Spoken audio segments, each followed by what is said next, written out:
Suportado naman ang Alyansa ng Agrikultura na kumatawan sa mahigit 10 grupo ng mga negosyante ang pagpasa ng Bangsamoro Basic Law.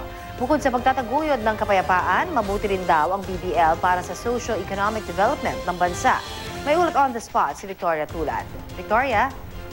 Connie, nagpahayag nga ng suporta sa Bangsamoro Basic Law o BBL ang Philippine Business Community sa isang forum sa Maynila ngayong umaga. Ayon kay Ernesto Ordonez, chairman ng Alyansa ng Agrikultura, na siyang kumatawan sa mahigit 10 grupo ng mga negosyante.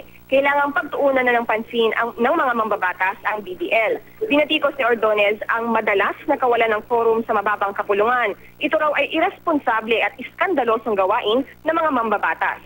Sana'y isang tabi raw ang mga maling iniwala tungkol sa BBL para umusad ang deliberasyon. Bukod sa pagtataguyod ng kapayapaan, mabuti rin daw ang BBL para sa socio-economic development ng bansa. Pero sabi ni Ordonez, kailangan daw na naaayon pa rin sa konstitusyon ang ipapasang batas. Nagpasalamat naman sa suporta si Moro Islamic Liberation Front Central Committee Vice Chairman Ghazali Jafar. Aniya, hindi masisisi ang Bangsamoro people kung nakipaglaban sila para sa kanilang lupa. Sa pamamagitan nga ng BBL, tiyak na mapoprotektahan ang kanilang karapatan.